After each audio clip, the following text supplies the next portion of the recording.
What's up, you fools? Matt, ESC United, your favorite Eurovision channel. Welcome to the ESC United expert panel, where Team ESC United is reviewing all songs that were set to go to Eurovision 2020, share our thoughts, and then, of course, our scores. Got another episode coming up for you. Today here with me are Connor, and there's Holly, and there's Gabe, and the four of us will talk about Portugal. Portugal's Festival de Canção has been around for quite some time. It's the national final where they select the winner. Salvador Sobral, who won the contest, obviously was one of the winners. And this year, question is, can they repeat it? It was Elisa, or Elisa, I think it's probably pronounced Elisa, won in Portugal. The name of the song, Medo de sentir. Sim, mas agora tenho medo de sentir. Pergunta ao tempo, ele sabe tudo sobre mim. So much to talk about. Connor, you up first. Please share your thoughts with us.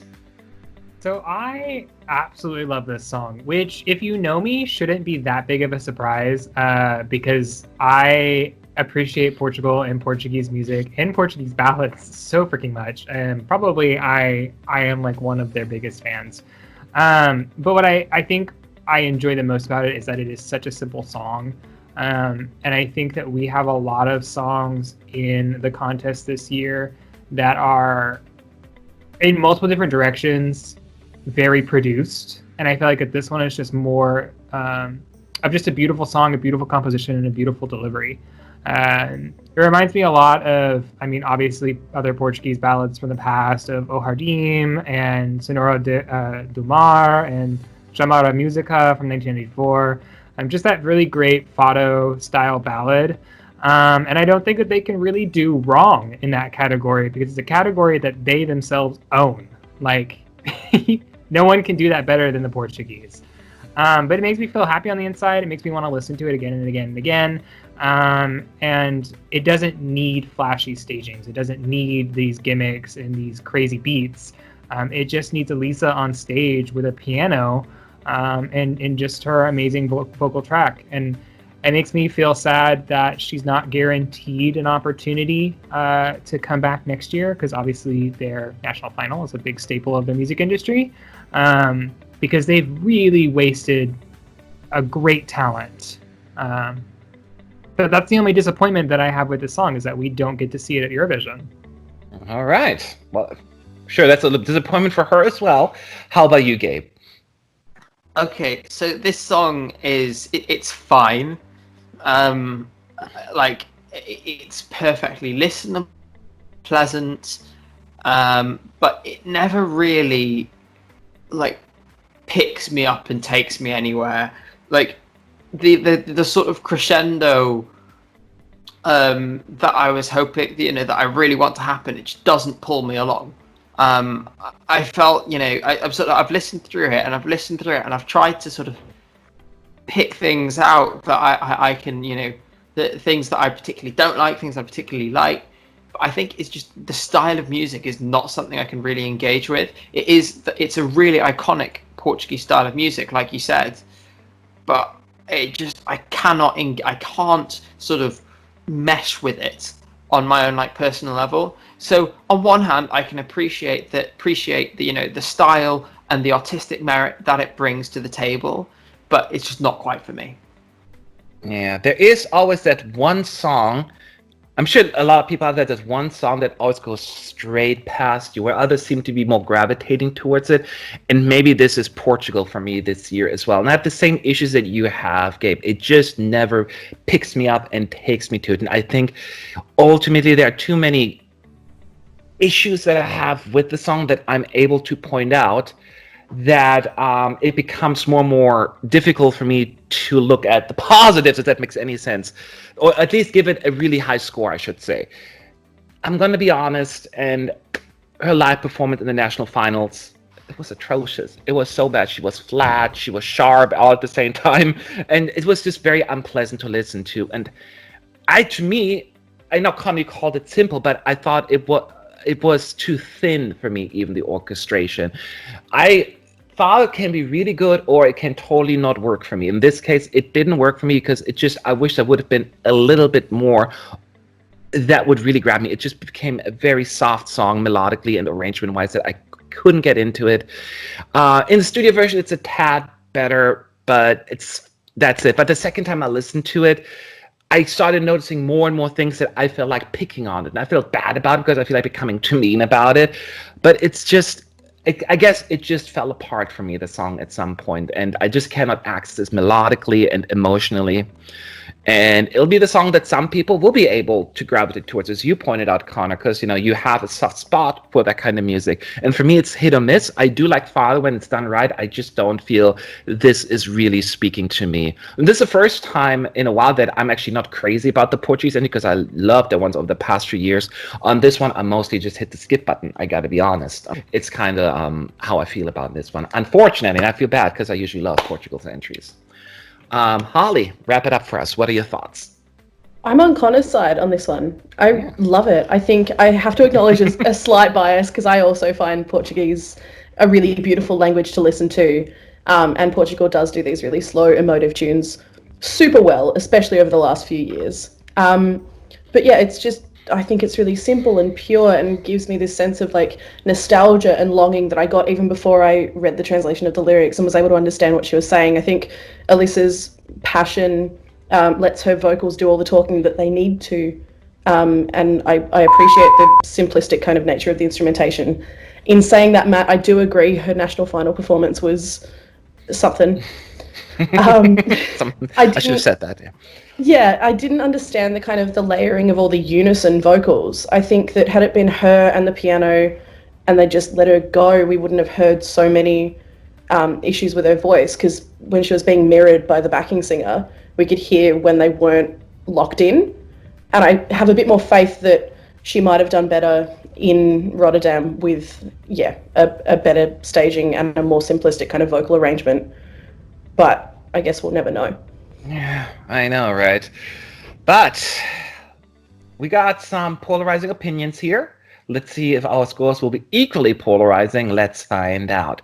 We'll always give 10 for the highest we can give, 1 to the lowest. And Connor, where do you end up? So, like I said, for me, Portugal really cannot ever do wrong, with the exception of 2019. What a big oof that was. But for me, this is a great song. Similar, I mean, I know that the vocals were a little bit of an issue, but I agree with Holly in the fact that if they had, for the Eurovision staging, had simplified what they tried to do at the festival, maybe that it would have worked a little bit better. I gave it a 9. I think that it's a great song. I think I really appreciate how simple it is, especially, like I said, when we have all of these very, very, very produced tracks for the 2020 shortlist. And plus, it's just her voice is so smooth. It's soothing. It makes me feel comfortable and comforted. So yeah, and I know that my score is most likely not going to reflect the average score, but that's okay. I just like to give all my points to Portugal. That is all right, and that is your right. Gabe, what is your score? So I don't really get it. At the same time, I think it would be unfair for me to give it a low score, because I appreciate, the sort of the style of music, and how it, its cultural and her artistic value. So for those reasons, I gave it. I'm sorry, you were breaking up. What were you giving it? I'm giving it a 6. 6. Okay. It was like I'm giving it and I was like, oh no. I feel bad.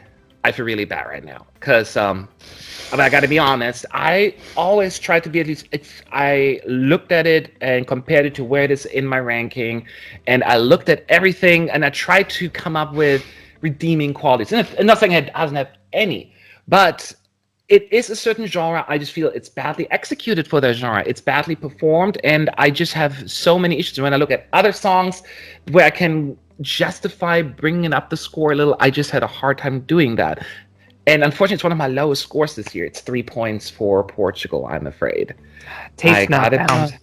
I know. It's just, It's just not for me. I gotta be honest, and I feel bad because people feel strongly about the artist. They feel strong about the country and the song that they've sent forward to. This is just really purely my opinion, so don't take it to heart. I still love Portugal. I mean, you know how big of a cheerleader that was for you over the last few years. Just this year, the song wasn't for me. Holly, I'm sure you bring it up a little. Yeah, I think so. I think my rating mostly comes from how much I appreciate the studio version. I think that it's just it's simple and it's pure and it's beautiful. And I think the only reason that I haven't given it, like it's a high score. The only reason I haven't given it a higher score is the way that it was performed live. But I gave it a 9. Well, that's still pretty darn good. Yeah. So a pretty wide range here as far as points are concerned. So the 4 of us, our scores will be now thrown into a pot, and some of us will probably be overruled either way. And I have to combine. Yes, we're going to stir it really, do like a hocus pocus. And then we have the final score for Portugal. Team ESC United is giving Portugal 5.95. So it didn't quite break the 6-point mark. And I see some sad faces here. Holly, what do you think? I'm not surprised from the opinions that I've seen of it online. Most people don't get it. And I'm surprised that I'm not the only one that does in this conversation right now. So, yeah, I'm sad, but I understand. Yeah. How about you, Connor? No, I'm on a similar boat. Like I said, I'm not shocked that I'm shocked that Holly and I agree, because I thought it would literally just be me against the world here. But I know that there were probably a lot of people on our team who probably put this in their bottom 5, and drug it down a lot. And I think that is representative of the overall impression that this song leaves with a lot of people. So not surprised here.